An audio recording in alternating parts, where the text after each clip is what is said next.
It's about kingdom and advancement. So pakilabas na po yung title po natin, Kingdom Advancement. Tapos yung subtitle niya, Practical Ways to Contribute to Kingdom Advancement. So bakit, ano nga ba ang ibig sabihin ng advancement?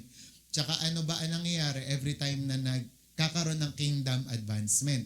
Ang kingdom advancement, nangyayari yan whenever yung kaharian ng Diyos napupunta o napapamalas sa teritoryo na to, sa pamilya na to, and at the same time, mas lalong lumalawak sa pamamagitan ng buhay natin.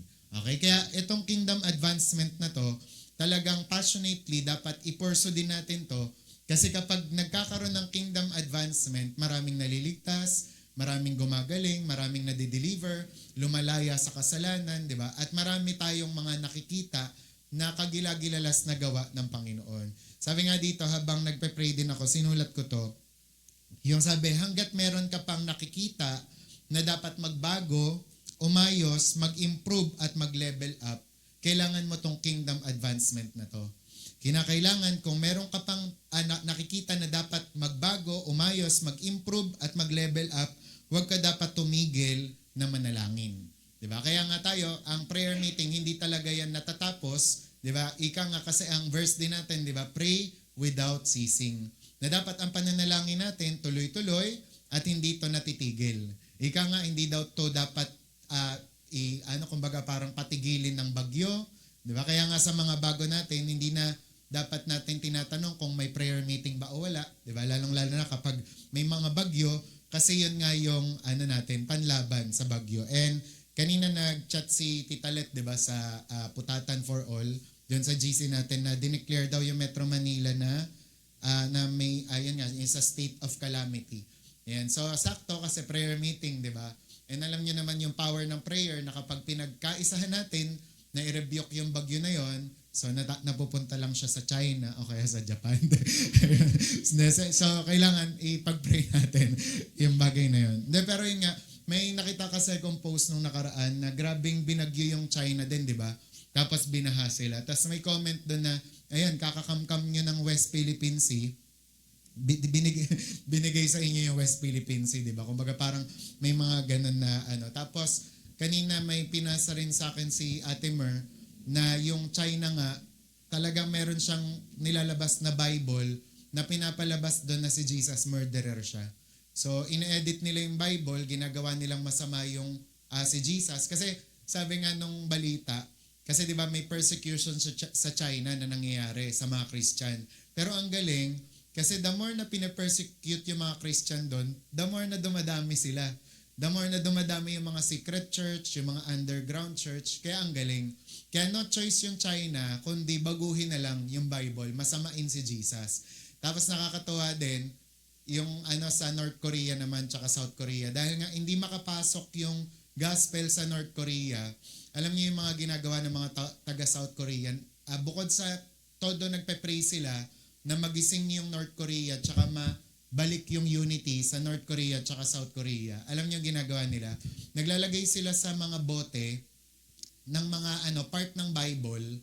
Tapos may naglalagay ng USB na naglalaman ng mga videos ng mga preaching, tapos yung mga audio Bible, tapos pinapaanod nila doon sa dagat hanggang makarating sa North Korea. 'Di ba? Kaya ang galing, parang gumagawa ng paraan yung mga Kristiyano para talagang maabot kahit yung mga North Koreans. Diba? Kaya sana dapat ganun din tayo na kasigasig, diba? And at the same time, ganun natin ipag-pray yung mga kapwa natin Kristiyano sa iba't ibang bansa. Tapos yun nga, hindi manaig yung China, diba? Sa mga plano nila na na ibahin yung Bible. Kaya sabi nga dito, hanggat hindi mo pa nakikita na ang nangyayari na yung on earth as it is in heaven, huwag kang tumigil na manalangin. And nung nakaraan, sinend ko kay Pastor Robert Clancy yung video niya na bumabati sa atin. And sabi ko, thank you very much sa mga pagbate, greetings, tsaka message. Tapos alam niyo yung sinasabi niya, sabi niya, praise God, yung maging faithful lang daw tayo sa mga position or calling na binigay sa atin ng Panginoon. And yun nga, talagang mangyayari yung kalooban ng Panginoon sa atin. Revival will come daw. Tapos yung parang yun nangyari daw sa atin, nakakatuwa daw yun, nakaka-bless. Pero mag-abang pa daw tayo kasi greater things are ahead, di ba? Greater days are ahead, di ba? Talagang dadating pa daw yung mas marami pa na gagawin ng Panginoon. Amen? Kaya kung naniniwala ka doon, mamaya, di ba, mananalangin tayo ng mas lalo pang pag-level up, pag-kingdom advancement sa buhay natin. Kasi sabi nga sa Matthew 11, verse 12, sabi po dyan, and from the time John the Baptist began preaching until now, the kingdom of heaven has been forcefully advancing and violent people are attacking it. So, dyan, ang sasanggulahitan, i-underline natin, dyan ay yung kingdom of heaven has been forcefully advancing. So, nag-a-advance yung kaharian ng Diyos. And ano nga ba ang kingdom advancement ulit? Sabi nga, it refers to establishing the reign and lordship of Jesus Christ, first in the hearts of men, then in our territories, using any scriptural means. Kaya alam nyo, nung nandun tayo sa South Park, naisip ko nun, paano kung ganito na nga kalaki yung church namin, no? Parang tapos paano kung halimbawang lahat nga ng pamilya natin nandun na, present na, di ba, sa church. Parang nakakatuwa, mas nakakagana, di ba, na mag-worship. Kaya yun ang ipag-pray natin, na talagang i-establish ng Panginoon yung kanyang paghahari sa puso ng mga tao, lalong-lalo na sa puso ng mga pamilya natin. And thank God, natutuwa nga rin ako nung nakita ko yung picture doon sa mga photo booth. Nakita ko pala kung sino yung mga kompletong pamilya, yung mga nakapag-invite. And praise God, talagang keep up the good work na i-invite sila hanggang dumating yung time, di ba, na talagang nakikita natin sila na sila rin, naglilingkod sila sa Panginoon, nagko-choir, di ba? Nagtatangs, di ba? Nagpupuri sa Panginoon hanggang sa kung ano yung nangyari sa iyo, ganun din yung mangyari sa kanila. Amen. And the end of kingdom advancement is the revelation of Jesus and His glorification. Ang pinaka-ending nito ay yung mag-glorify ang Panginoon at talagang mas makilala siya ng mga tao. As a believer, any cause that does not contribute towards kingdom advancement is not worth your unrelenting devotion. And sabi nga dito, we must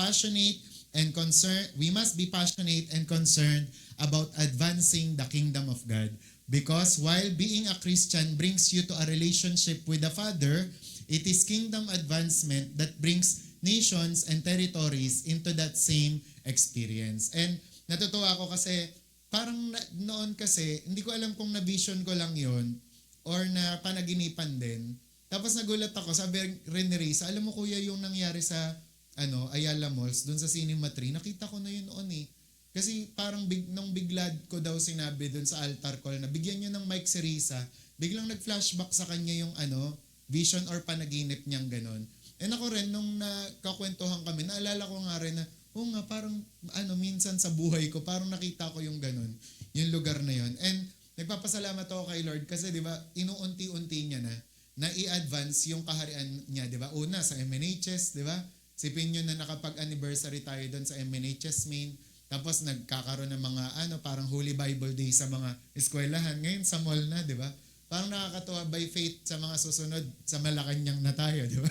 So, ang galing kapag nagkakaroon ng mga kingdom advancement, lahat ng parang teritoryo, nagkakaroon ng mga pagbabago. Sipin yung maigi. Kaya nakakatawa. Kaya nga sabi ni Pastor Jay, nakakatawa naman dito, kuya, no, paglinggo pala, panay churches dito.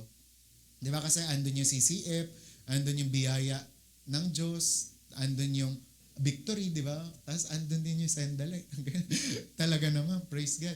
Di ba? Kaya parang may mga pagkakataon na, kaya nga, before pa lang ng anniversary, ito na yung naiisip ko. Yung tungkol sa mga kingdom favor, kingdom advancement, kingdom level up. And yan nga talaga. Kasi every time na dinideclare natin yon, na pinipreach natin yon, yun ang nangyayari. Kaya sabi mo sa katabi mo, ready ka na ba sa advancement na yan? And tuwing nagkakaroon ako ng mga yung parang pinapanood ko nga yung mga revival na nangyayari, yung mga revivalists, kapag nagpa-prophesy sila, lagi nilang pinaprophesy yung mga walls daw ng church, yung gaganon daw lahat, yung parang mag-e-expand. Ibig sabihin, hindi na daw tayo malilimitahan ngayon ng mga pader lang ng church, kundi i-expand daw yan. And sa ibang mga lugar nga, alam nyo, hindi na sila naggagantong church. Ang ginagawa nila, nagte-tent na lang sila kasi hindi na ma-hold yung mga taong pumupunta. 'di ba? And let's pray na mangyari 'yon sa Sendalite, 'di ba? Mangyari din 'yon sa dito sa Pilipinas, 'di ba? Na dahil hindi na ma-contain ng Coliseum, 'di ba? O kaya naman ng iba't ibang lugar, yung mga tao mapipilitang mga mag-tent na, 'di ba? Outside na gawin yung mga revival na yan, tsaka krusada, 'di ba? Kasi ganun nakagusto ng mga tao na lumapit, 'di ba, sa Diyos. At kahit yung mga pamilya nyo, kahit hindi nyo abutan ng invitation, 'di ba? Talagang pupunta. And praise report lang kasi 'di ba hindi tayo naglabas na nga ng nagpa-survey pa kasi ko noon na sino ang gusto ng printed, sino ang gusto ng digital. Pero to sum it up, hindi talaga tayo masyadong gumastos sa mga printed kasi doon pa lang sa mga sinend yung digital na invitation, nag-respond na sila. And nakakatuwa kasi ganun nga yung nangyari. Tapos, alam nyo ba nung Sabado, kasi nilagay na ni Kuya Jack, di ba, yung finalist doon sa GC. Ang ginawa ko, pinrint ko yun, tapos pinag-pray ko isa-isa. Kumbaga parang kahit parang isa-isa, tapos sinasabi ko lang sa Panginoon, Lord, I plead the blood of Jesus kay ganito, kay ganyan. And thank you kay Lord kasi yung majority nung nandun, nag-show up talaga, nagpakita talaga. Kaya yun yung nakakatuwa na power ng prayer. And also, sabi nga, kingdom advancement is not, ito naman yung tatandaan natin, is not advancing just the name of a church. It is advancing the kingdom of God in all spheres of life. Tatandaan natin na ang kingdom advancement, hindi yan patungkol sa Sendalite, sa CCF, sa Victory, o kung sino mang church. Ang kingdom advancement ay patungkol sa kingdom of God na ina-advance mo, diba? In all spheres of life. Kaya nakakatuwa kapag dumating yung time na yung kingdom of God dumating na sa mga trabaho nyo, diba? Dumating na, and yun yung pinagpe-pray ko sa bawat mga trabaho, diba? Dumating si Jesus. Nung nakaraan lang, diba? Ang mga nagpapatestify pa lang nito yung kila Aya, kila Verna, na dun sa workplace nila, nagkakaroon sila ng mga Bible study. Tapos yun nga, yung sa mga school, tas at the same time sa mga government establishment. Kaya yun yung ibig sabihin nun, na ina-advance yung kingdom of God in all spheres of life. And sabi nga, ano-ano daw yung mga practical ways para makapag-contribute tayo sa kingdom advancement. Kaya ito na, so 6 lang naman to, so isa-isahin natin. Number 1, para daw mas lalo pang magkaroon tayo ng kingdom advancement, number 1, we must have service to God. Kailangan nating i-perform yan, kailangan nating gawin yan. Bakit? Kasi kapag naglilingkod ang mga Kristiyano sa Diyos, mas marami pang nangyayari. Di ba? Mas marami pang nararating at mas maraming na-accomplish. Sabi sa 1 Peter 4:10-11, God has given each of you some special abilities. Be sure to use them to help each other, passing on to others God's many kind of blessings. Are you called to preach? Then preach as though God Himself were speaking through you.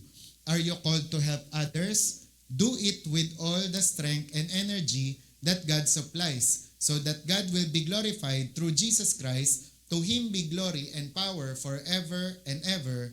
Amen. Diba? Kaya nga, kapag kasi naglilingkod tayo sa Panginoon, mas marami tayong nagagawa, mas marami tayong na-accomplish. Imagine niyo kung halimbawang nagkakaroon tayo ng event na kagaya ng ganon, tas ang dami lang ng mga bystanders, ang dami lang mga spectators, diba? Na walang ginagawa. Mga imbita, kanya-kanya lang nang punta sa upuan, di ba? Walang mga usher. Ano kayang mangyayari nun? Di ba? Yung mga music team hindi united, iba-iba na mga keys na ginagawa, di ba? Na tinitipa. Di ba? Ano kayang mangyayari? So, disaster yon. And every time na ganun daw ang mga Kristiyano, na hindi daw sila kumikilos, na naaayon sa kanilang posisyon at calling, nagkakaroon daw ng mga, di ba, disaster, di ba? Instead na advancement, disaster ang nangyayari. Kaya dapat, tayo nga, we have to serve God. Sabi nga, don't be a bystander or an onlooker in the kingdom of God. Kaya yan ang natin, pangarap ko and prayer sa bawat isa, na hindi lang majority ng church naglilingkod sa Diyos, kundi dapat all of us naglilingkod sa Panginoon. At sabi mo nga sa katabi mo, at isa ka doon. Kaya sabi nga dito, do not be idle, but serve. Do not be idle, but serve. Ano ibig sabihin ng idle? Yung walang ginagawa. And actually, for your information, yung word na idle, kapag idle ang isang Christian, the more na pwede siyang magkasala. The more na hindi siya mararapture, di ba? Kasi wala nga siyang ginagawa. Kaya pansinin niyo, kapag ang isang Kristiyano, ang isang tao, idle siya, wala siyang ginagawa. Ayan, ang dami niyang naiisip na kasalanan, ang dami niyang naiisip na panoorin na masama, ang dami niyang naiisip na mga gawin, di ba?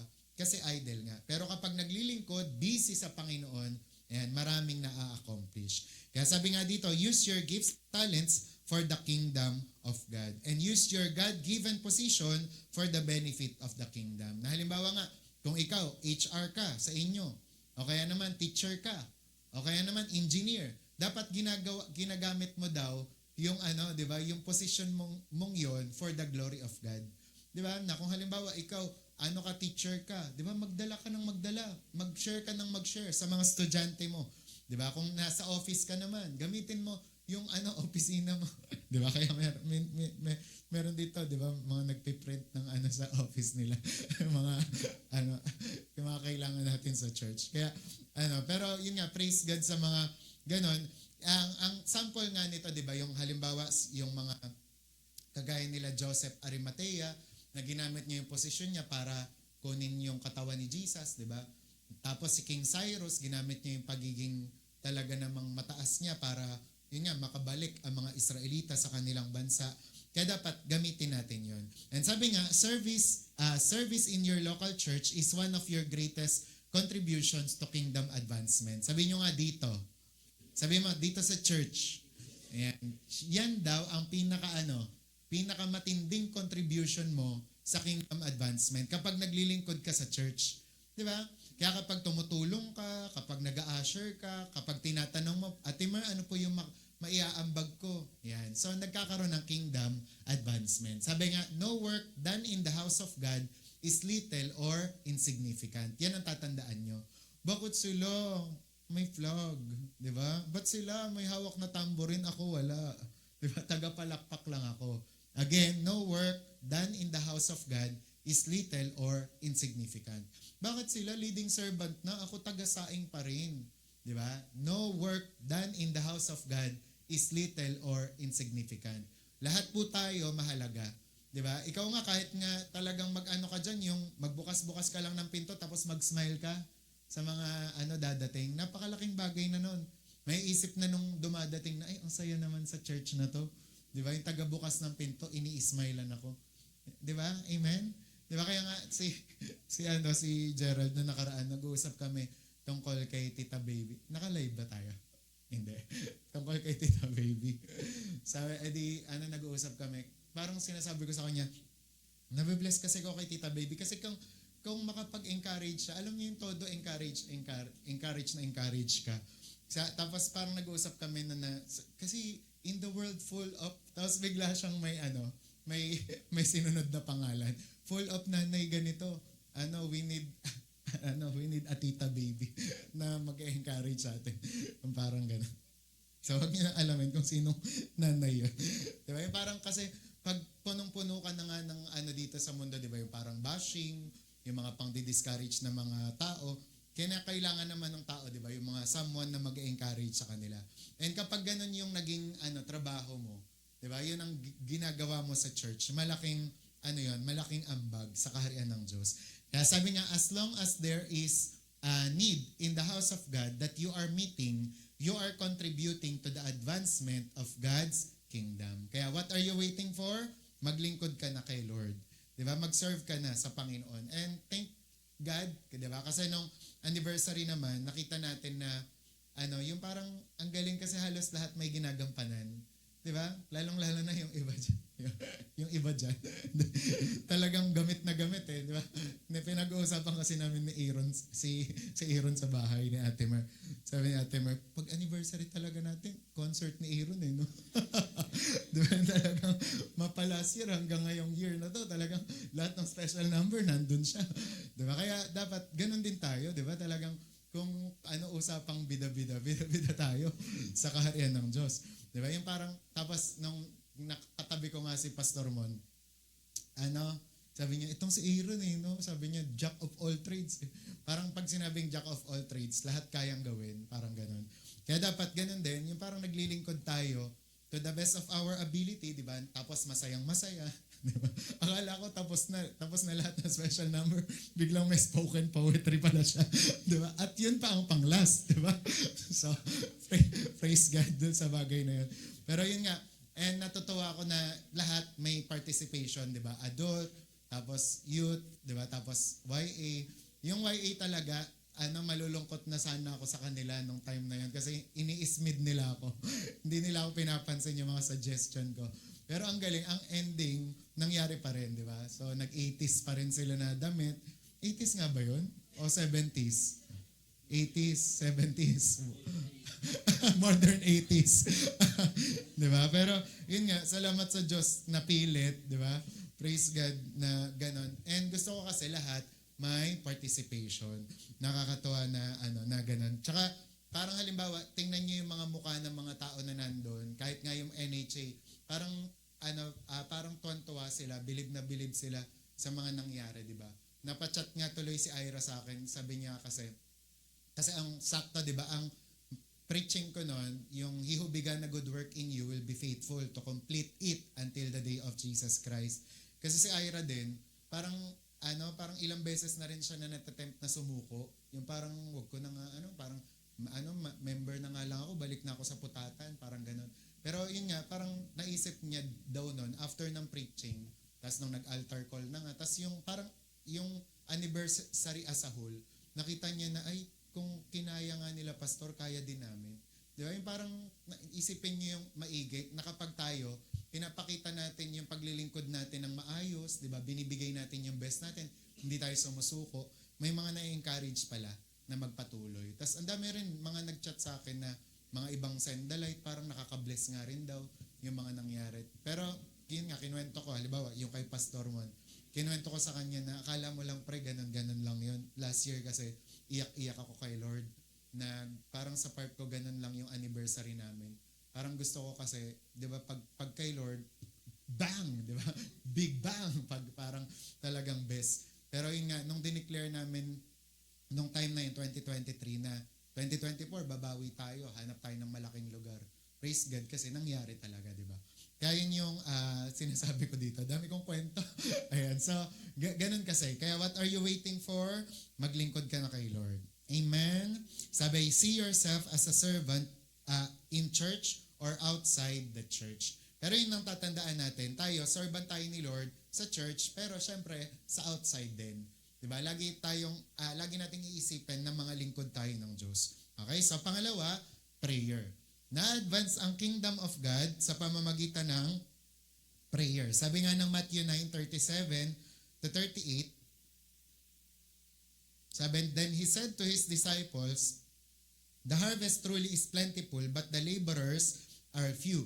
Therefore, pray the Lord of the harvest to send out laborers into his harvest. Diba? And sabi nga dito, kinakailangan daw, ano ang mga dapat natin ipag-pray?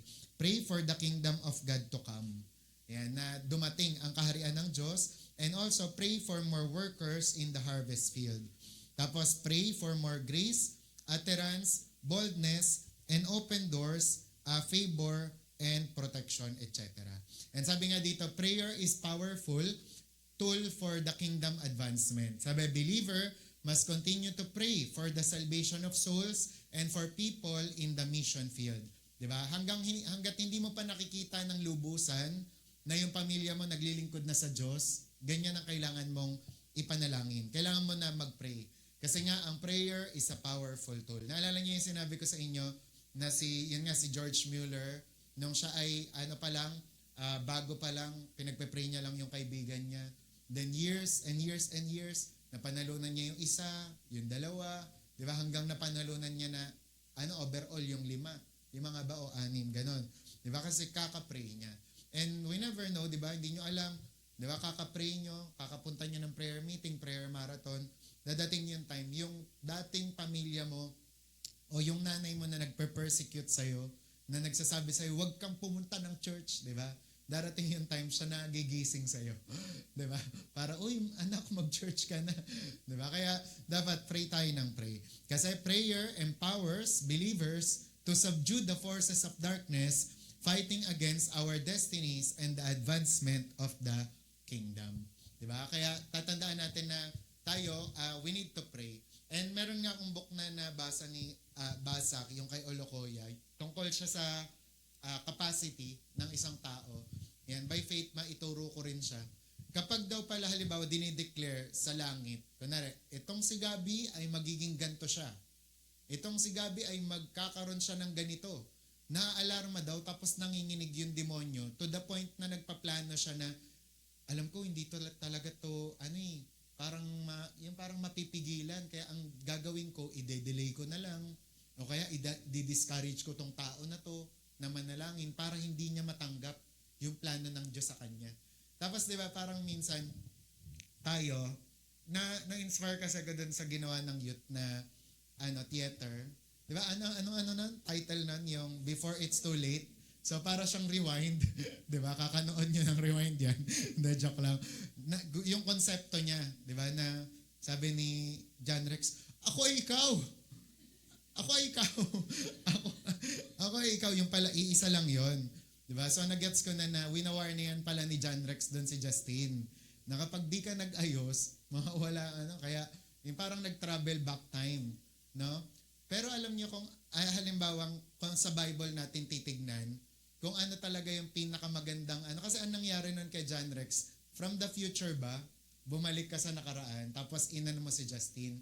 Alam niyo kung meron man tayong ganong eksena o kwento, o parang ganon na type, na alam niyo yon, yung parang basta sa Bible yon makikita. Kasi 'di ba lahat ng bagay, lalong-lalo na future things, nakalagay na dito sa Bible eh. Lalong-lalo na halimbawa pag tinanong ni Princess, Pastor, anong plano sa akin ng Diyos? 'Di ba? Buksan mo, Princess, yung Jeremiah 29:11. 'Di ba? For I know the plans I have for you, saith the Lord. Plans to prosper you and not to harm you, but to give you a hope and a future. Diba? So doon pa lang, winawarning nga, ay ini-encourage na ang plano ng Diyos sa'yo, Princess, prosperous life. Diba? Magandang kinabukasan. Winawarning nga, ako ay ikaw. Parang, plans for you. Ganun ang plano ng Diyos sa'yo. Diba? Ngayon, para maiwasan yon, para yon, darating yung mga asungot sa buhay. Diba? Ni Princess. Para hindi mangyari yung Jeremiah 29:11 na yon sa buhay niya. Nagigets nyo? Ngayon, paano matatanggal yon, yung mga asungot sa buhay at ang mga nagde-delay sa blessing o nang di-discourage? Yun. Kinakailangan, manalangin tayo. Di ba? Kailangan pray in tongues ka para yung Jeremiah 29:11 na yon, mangyari at maganap yun. Amen? Naintindihan? So meron na tayong book of prophecy. Meron na tayong propesya na ganito pala yung direction mo. May plano pala ang Diyos sa'yo. So, ano ang magiging trabaho mo? Diba? Mag-pray ka ng mag-pray. Naintindihan? So, halimbawa, sa buhay natin, sa buhay ng church, ang laki talaga ng plano ng Diyos. So, ngayon, kailangan matupad yon sa pamamagitan ng pagpe-pray. Amen? Amen. Naniniwala ba kayo? Amen? Yan. Kaya sabi nga, we need to pray. And meron lang ako babasahin dito kasi idadamay ko lang yung naging devotion ko tungkol sa God of More Than Enough. Ayan. Nag-post ako tungkol dun eh. Tapos parang pinasa ko. Hindi ko lang kasi nailagay dyan. Pero na-encourage ako dun sa devotion. Kay Olokoya ulit to. Tapos tungkol siya sa the God of More Than Enough. Tapos ang verse niya, 1 Samuel 2:1-5. Kung hindi ako nagkakamali, tungkol to kay Hannah na nagpe-pray ng anak, 'di ba? Tapos yun nga sinasabi dito na God is more than enough. Tapos ang memory verse niya ay Ephesians 3:20. Sabi dito, now unto him that is able to do exceedingly abundantly above all that we ask or think according to the power that worketh in us. Nasa prayer tayo pero babanggitin ko to. Nabasahin ko na lang, pakinggan nyo. Sabi, one of the timeless truths and principles at work in God's kingdom is that you need to ask in order to receive. in James 4:2, the Bible says, "You have not because you ask not." Sabi, one salient point that should be noted here is that even in asking, many people err. Yan. Ibig sabihin, nagkakamali din or nagpo-fall short. Sabi, they ask as if they are concerned that God will run out of resources. Diba? Parang sa isip nila, baka maubusan ng Diyos. Diba? Sabi nga dito, their request and petition are small and are the same in the last couple of years. Kung paano daw silang mag-pray noong 2020, ganun pa rin sila nagpe-pray ngayon, 2024. Walang nag-level up o nag-improve. Sabi, the resources of the God of more than enough is inexhaustible. Sabi nyo nga, inexhaustible. Kaya sabi, what you have been receiving from Him is directly proportional to what you have been asking. Diba? So, ang natatanggap mo pala ay directly proportional sa kung anong hinihingi mo.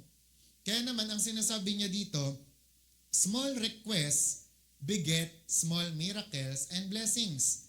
And big requests bring big supplies. Amen? Kaya naman, dapat daw, tignan natin ang Diyos na more than enough. Kasi kapag kunwari, ganito lang yung tingin natin sa Kanya, ganun lang din yung matatanggap natin. Small request lang, small miracle lang. Pero pag ginawa natin big request, big miracle din. Amen? Kaya yun yung nakikita ko nga dito na tayo talaga, ang galing nung pinreach ni Ate Mer, di ba? Talaga nakaka-stretch ng faith. Na dapat ganun nga rin talaga tayo. Na sino sa atin, yung kapag humingi sa Diyos, nahihiya pa kayo. Yung parang, Lord, kailangan ko ng 2,000 eh. Pero okay na sa akin kung 200 yung ibibigay mo. Di ba? Lord, gusto ko talaga iPhone eh, kasi para makapag picture ako eh. Pero okay na rin sa akin kahit yung Nokia na keypad. Basta matext ko lang siya. Di ba? Parang may mga ganun pa tayo eh. Pero pag inano nyo, pinag-aralan nyo yung Bible, ang Diyos ba matipid? Sagot. Ang Diyos ba kuripot gaya mo? Hindi, di ba? Ang Diyos mapagbigay. Generous, di ba? Ang Diyos natin more than enough. Kaya naman, di ba, dapat daw nilalakihan natin yung hiling natin sa Kanya. Amen? Kaya dapat nga ngayon, magsimula na kayo na ganyan. Di ba, kung ano yung hinihiling natin, di ba, parang lakihan pa natin. Actually, alam niyo, yun nga, yung sabi ko, tinestimony ko na to nung nakaraan. Yun, ang iniisip ko nun, di ba, Museo, tapos South Park. Nung time na yon, nung OPM, di ba, parang ako, gusto ko na South Park, Ayala Malls. Kasi, una, ang revelation sa akin ni Lord doon, ang sinasabi niya sa akin, kaya kong bayaran yan, ipapakita kong kayang bayaran. Pero kasi, di ba, parang pinupush natin yung libre, yung Museo. Parang iniisip ko dito yung sinasabi nga rin ni David, na hindi ko o-offeran ang Diyos nang hindi nag-aano sa akin that will cost me nothing. Parang naisip ko nga dito na oo nga, no, bakit hindi namin i-desire yung ganun. And na sinasabi kasi sa akin ng Panginoon nun, ipapakita ko sa kanila na kaya ko na magbayad nito. And alam nyo ba, talagang andyan naman si Kuya Jay, ang nabayaran natin for that event is almost 80,000, di ba? Pero ang galing nun kasi hindi tayo kumontak ng mga sponsor nun. Alam nyo, bago ang event, natitempt na ako, i-chat si ganto, i-text si ganto, i-chat si ganyan. Pero alam niyo yung sinabi sa akin ni Lord habang nagme-meditate ako ng word niya, wala kang kokontakin. Diba? Si Tita Rosita nagpadala ng 5,000 pero hindi ko sinabi yun sa kanya. Talagang kusa siya na nagbigay. Diba? Siya lang. Pero kumbaga parang kung halimbawang iba, wala talaga. Kumbaga parang kung tutuusin, tayo yung nagtulungan nun. Diba? By the grace of God. Pero na lahat. Diba? Parang na bayaran lahat. Tapos, inaano ko nga, sinasabi ko kay Jay, baka naman nag-ano tayo, o kaya ikaw abono ka. Sabi niya, hindi tayo nabayaran lahat. Praise God, di ba? Amen? He deserve our clap. Clap. Ayan, di ba? Kaya may mga, parang pag minsan, yung, yan. Ayan. Kaya sabi nga, God wants you to see Him as the one who is bigger than the biggest and all-sufficient one who is more than enough for all the over 6 billion human beings on earth. Sabi, begin to ask Him for big things and see His power at work in your life. Stretch your faith, ask for more. Sabi mo nga, ask for more.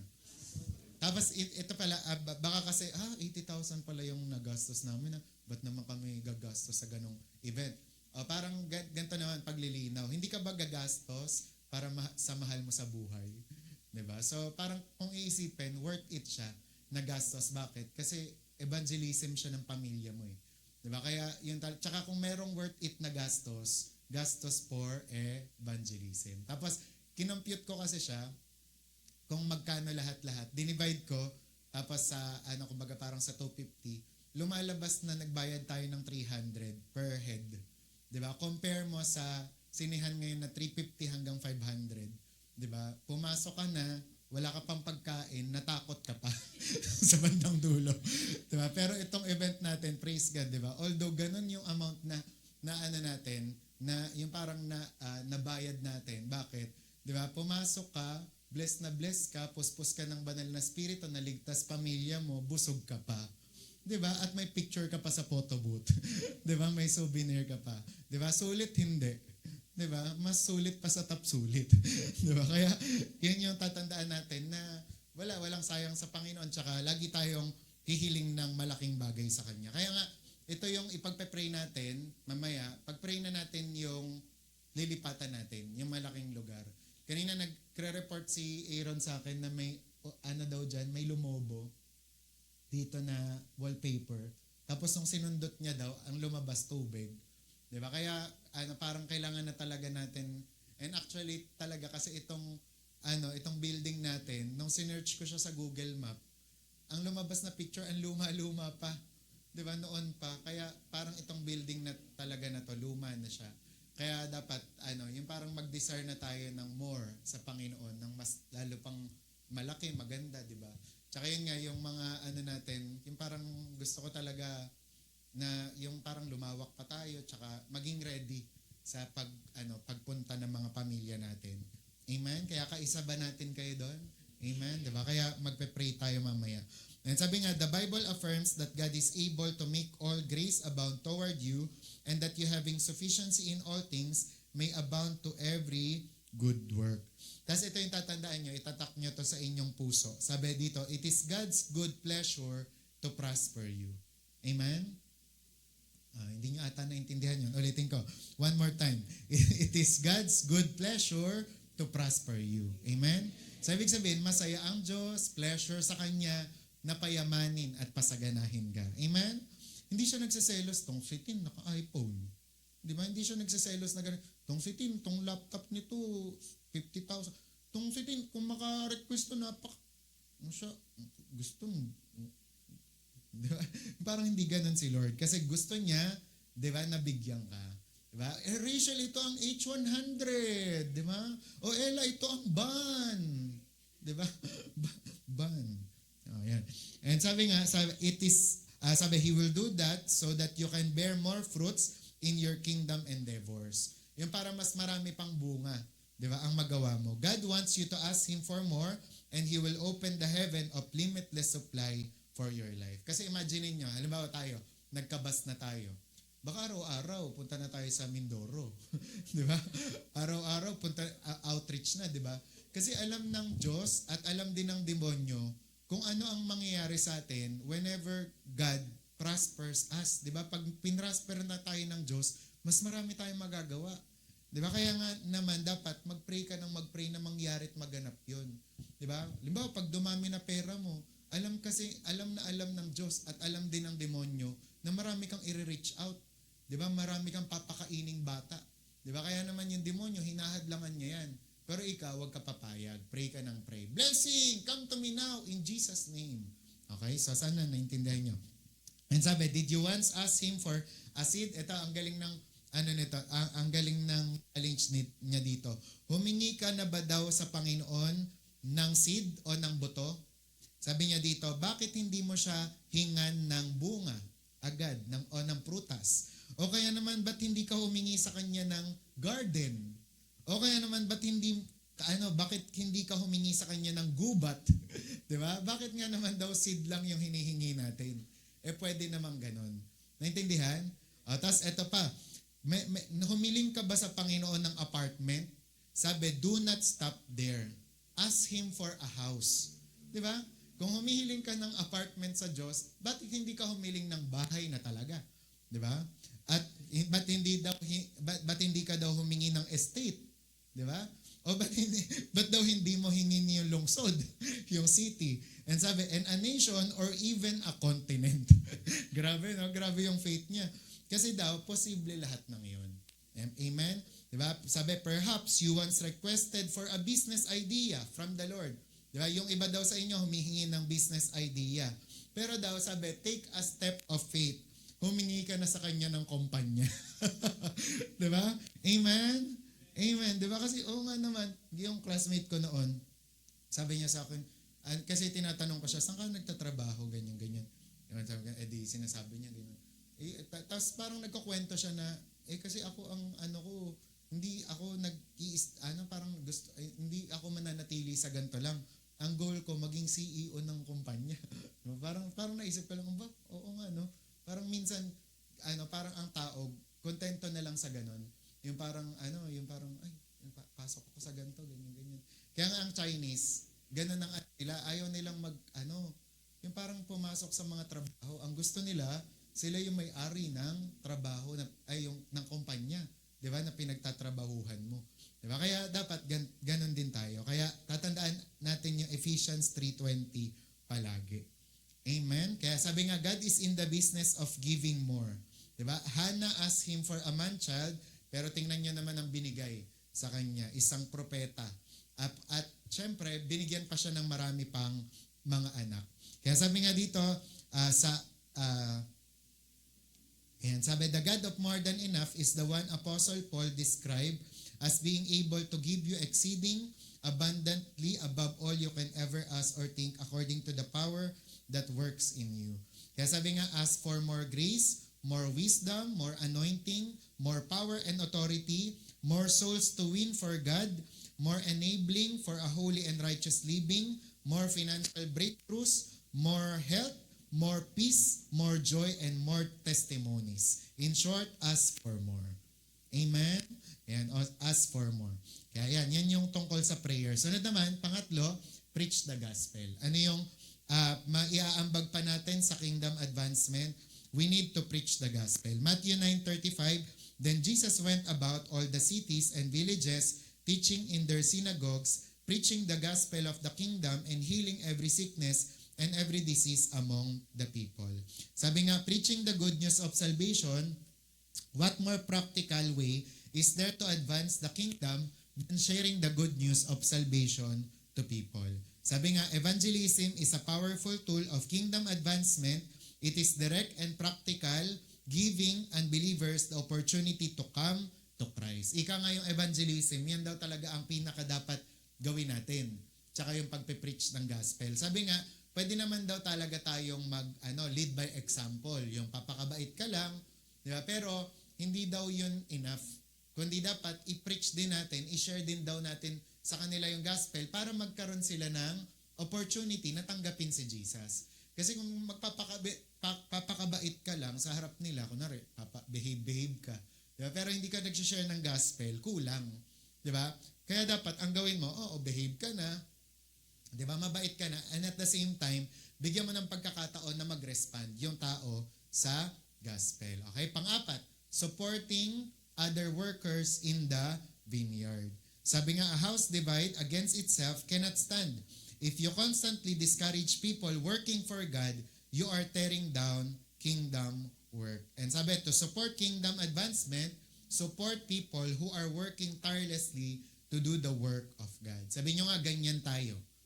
Ayan. Kaya dapat ganyan nga tayo. Instead of, kasi lalong-lalo na lulungkot tayo, di ba? Kunwari sa mga American Christian, dahil lahat sila popular, dahil lahat sila malaki, dahil lahat sila famous, wala nang alam niyo yung parang halos lahat sila nagtitirahan. Di ba? Mega church sa mega church, pastor to pastor, nagsisiraan lahat. Di ba? Pero tayo, dahil nga alam natin to, para ma-advance yung kingdom of God, anong sinasabi dito? Sinasabi na magtulungan, magsuportahan. Kaya nga nung nakaraan, nung ini-invite ako ni Pastor Mon sa ABCI, sinabi ko nilang si Rachel. Ayun nga, kasi syempre, ano na rin, kumbaga parang yung iba, parang feeling ko kasi ang dami ko na rin ginagawa. Parang sabi ko si Rachel na lang. Parang gano'n. Pero yun nga, sinasabi kasi ni Pastor Mon na dapat may connection pa rin daw tayo sa body of Christ, which is true. Diba? Tsaka yun nga, iniiwasan na natin yung gano'n. Kasi dati gano'n yung ugali namin. Makiki-joint fellowship kami, then magmula labas hanggang loob ng church, ikikriticize namin. Diba? Sasabihin namin, itong church na to, napaka-worldly. Yan, tugtugan ng ganito. Tapos, pangit naman. Diba? Parang mga ganon kami. Parang, pinakain na kami. Tapos ganon pa yung mga sasabihin namin. Pero ngayon, matured na tayo, diba? Grown na tayo. Amen? Amen. Hindi na tayo nagkikriticize. Diba? Yung parang, kunwari, yung dahil natuto na kayo ng mga fan dance na yan. Pag yung iba naman, nakita nyo hindi marunong. Ganto yan, no? Diba? Parang parang minsan kasi sa body of Christ, may mga ganong competition, di ba? Sino ang mas magaling mag-fan dance? Diba? Yung parang, sino ang mas, yung parang minsan, nagkakaroon ng kaya minsan, sa mga sa mga pagtitipon, ayoko rin ng mga ganon, yung mga parang special number. Sa Send the Light lang natin ginagawa yung ganon. Pero pag sa iba, competition talaga. Yung parang mas magaling yung music team namin. Ganyan. Mas nagpapaiyak ng gitara yung music team namin. Narinig mo yung iyak ng gitara niya? Parang ganyan. Parang yabangan talaga. Mas pogi naman yung director namin. Parang may mga ganun. Pero hindi mag-a-advance yung kaharian ng Diyos kung ganunan tayo ng ganunan. Sabi ni Bishop Paul, we are not here to compete but to complement. Sabi niya nga, complement. Kahit sa inyo, kahit sa basic unit, di ba? Sa family, o kaya sa church, we are not here to compete, but to complement. Di ba? Sino ang pinakamagaling na song leader dito? Ako! Di ba? Hindi ganon. Sino mas magandang gumiling sa tambourine? Ako! Di ba? Hindi ganon. Tsaka walang gilingan dun.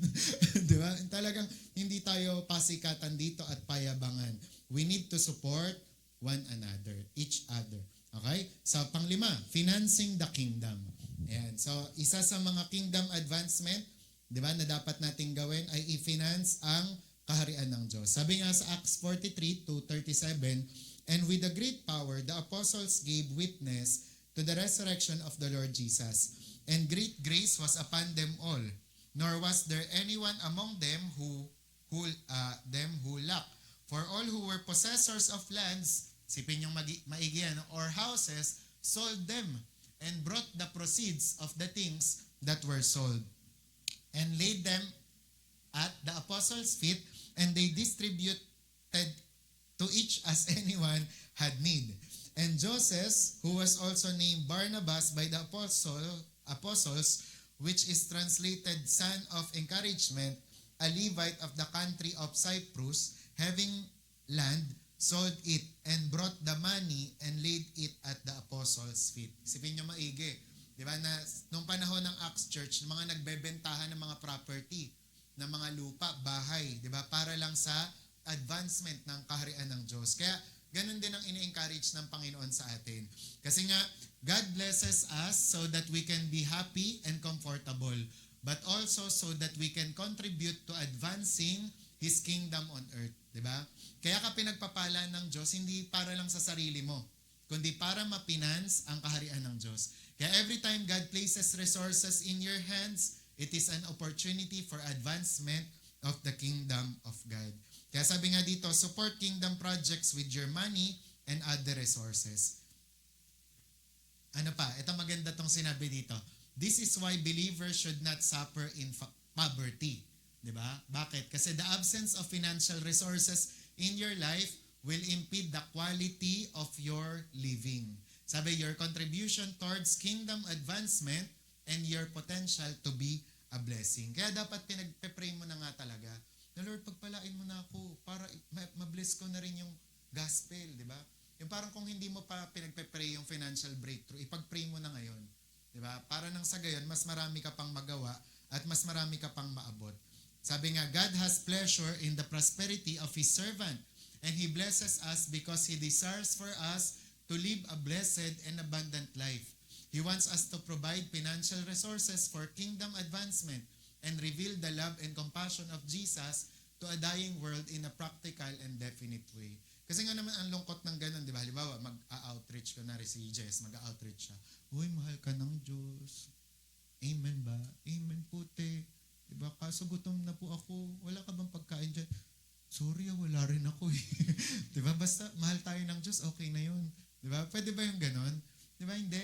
Kaya kailangan tayo mismo mabless, di ba? Mabless tayo ng Panginoon. Nang sa gayon, maniwala yung mga tao na na nagbe-bless pala ang Diyos. Amen? Naintindihan? Kaya ganun. Kaya doon ko na nagets noon si Ate Mer kasi turo siya ng turo tungkol doon na oo nga naman, kailangan mag-improve, mag-level up yung buhay natin. Kasi hindi maniniwala yung pamilya natin na nagbe-bless ang Panginoon kung makitang dukha tayo. 'Di ba? Pag kunwari wala tayong financial resources, paano silang maniniwala na nagpa-prosper ang Diyos, nagbibigay siya ng success and victory. Kaya dapat ikaw mismo sumagana ka. Amen? Amen. Kaya, pero dapat nga, hinihiling nga yan. 'Di ba? Okay? And sunod naman, ano yung mga projects na yon? Yung mga evangelism, missionary support, ministry to the poor, orphans, and widows. Kailangan sinusuportahan natin yan. And sabi nga, dito, di ba, na yung, halimbawa yung sa, wag na yan. Okay? So, nilista ko lang yung mga sample nga ng mga nagsusupport ng gospel. Kagaya nung, ang supporter ni D.L. Moody nung time na yon ay si Quaker Oats. Di ba? Alam niyo ba yon? Kaya naman, ang Quaker Oats, talagang pinasagana siya at hanggang ngayon, may Quaker Oats pa rin.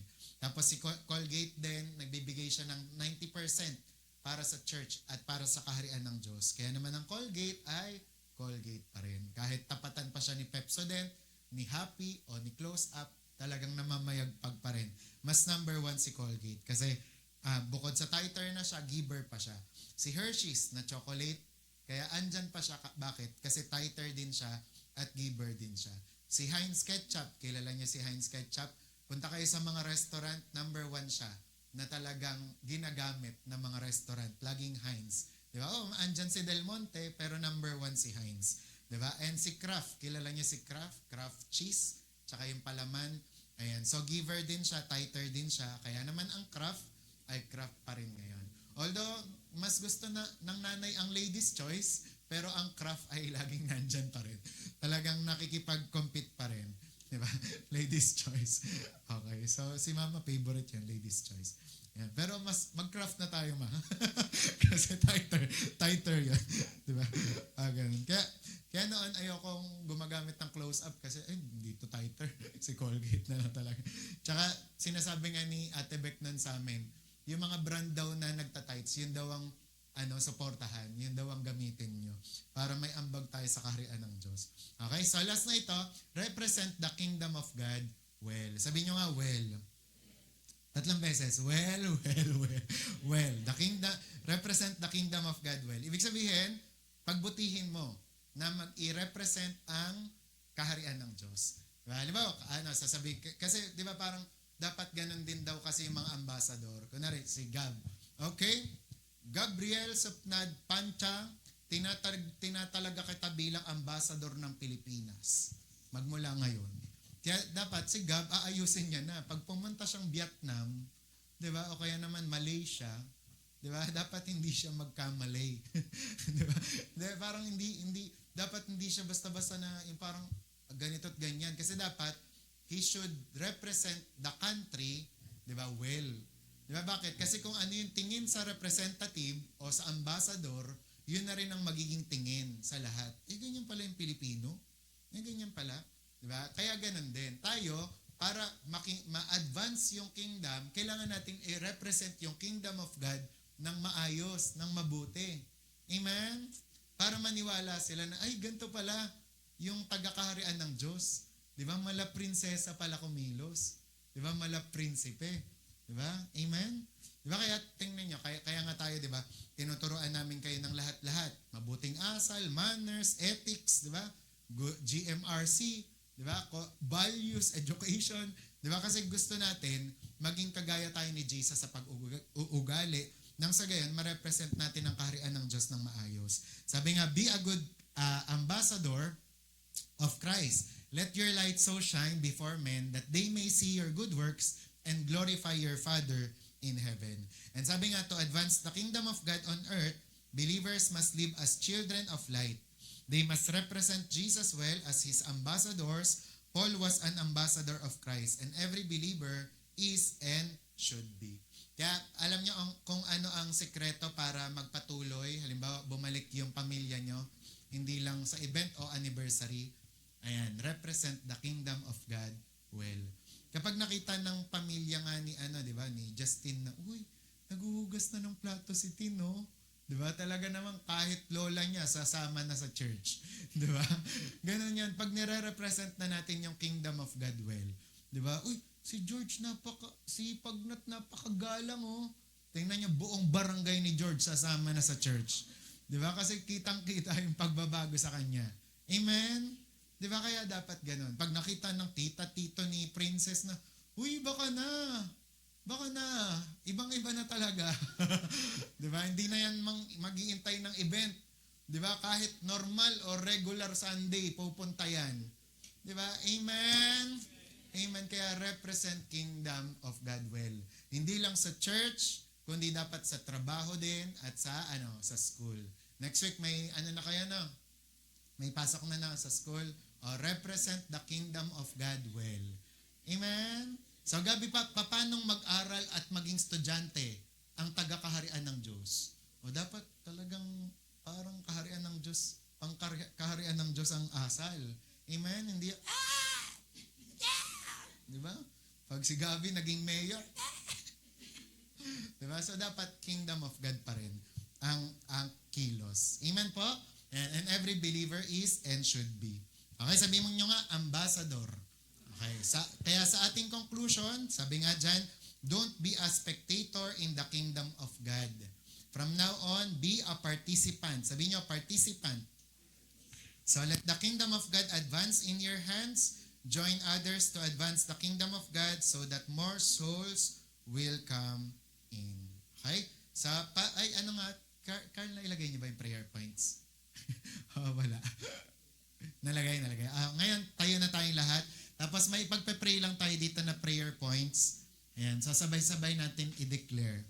Okay, so review lang ulit. Number 1, ano yung mga dapat nating gawin? Number 1, ayan, service to God. Okay, tapos pangalawa, prayer. Pangatlo, preach the gospel. Pang-apat, support other workers in the vineyard. Panglima, finance the kingdom. And last, represent the kingdom of God well. Okay, sa palabas natin yung prayer points natin. 7 lang to kaya nyo na. Declare nyo na powerfully. 1, 2, 3, go.